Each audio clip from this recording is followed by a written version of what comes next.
प्रधानमंत्री नरेंद्र मोदी ने मंगलवार यानी आज शंघाई सहयोग संगठन के वर्चुअल शिखर सम्मेलन की मेजबानी कर रहे हैं। इस दौरान चीन के राष्ट्रपति शी जिनपिंग, रूस के राष्ट्रपति व्लादिमीर पुतिन और पाकिस्तान के प्रधानमंत्री शहबाज शरीफ सहित अन्य सदस्य देशों के प्रतिनिधियों ने भाग लिया। एससीओ के सम्मेलन को पीएम मोदी ने संबोधित किया। उन्होंने कहा कि वर्तमान समय में वैश्विक स्थिति एक महत्वपूर्ण पड़ाव पर है। विवादों, तनावों और महामारी से घिरे विश्व में फर्टिलाइजर और ईंधन का मुहैया होना सभी देशों के लिए बड़ी चुनौती है। हमें यह फैसला करना होगा कि क्या हम अपने लोगों की आकांक्षाओं को पूरा करने और चुनौतियों का सामना करने में सक्षम हैं। क्या एससीओ ऐसा संगठन है जो आगे के बदलावों के हिसाब से बदल रहा है? एससीओ में भाषा संबंधी परेशानियों को हटाने के लिए हम अपने प्लेटफॉर्म को सबके साथ साझा करने में रुचि रखते हैं। आगे के सुधारों को लागू करने में एससीओ बड़ा प्लेटफॉर्म बन सकता है। पीएम मोदी ने कहा कि मुझे खुशी है कि ईरान आज एससीओ की बैठक में शामिल है। साथ ही हम बेलारूस की एससीओ में शामिल करने के लिए मेमोरेंडम में हस्ताक्षर का स्वागत करते हैं।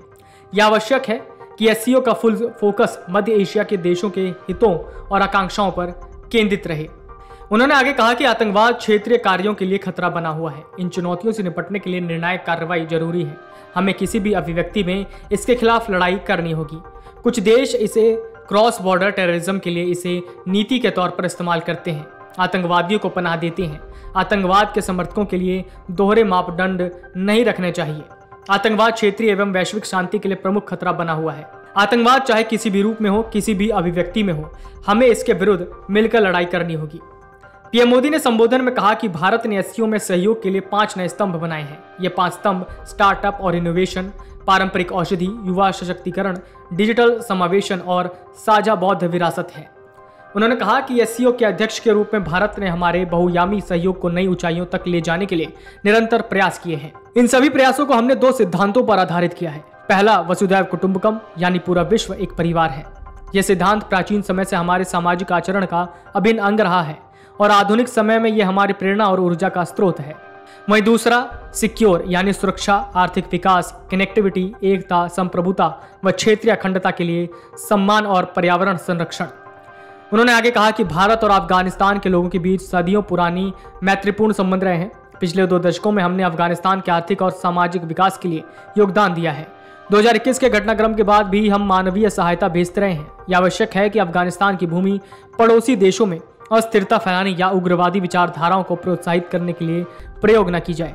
गौरतलब है कि भारत एससीओ के वर्तमान अध्यक्ष के रूप में शिखर सम्मेलन की मेजबानी कर रहा है। भारत ने इस साल मई में गोवा में 2 दिवसीय सम्मेलन में एससीओ के विदेश मंत्रियों की मेजबानी की थी।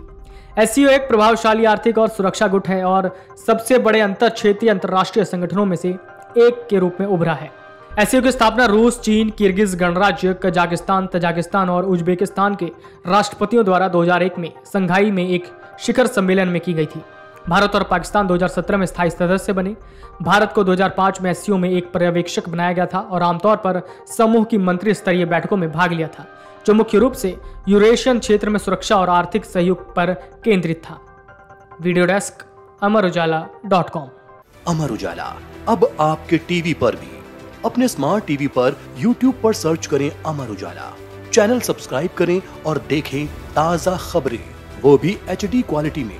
और हाँ, बेल आइकन दबाना ना भूलें ताकि हर खबर हो आपके घर। अमर उजाला, निष्पक्ष, निर्भीक, निरंतर।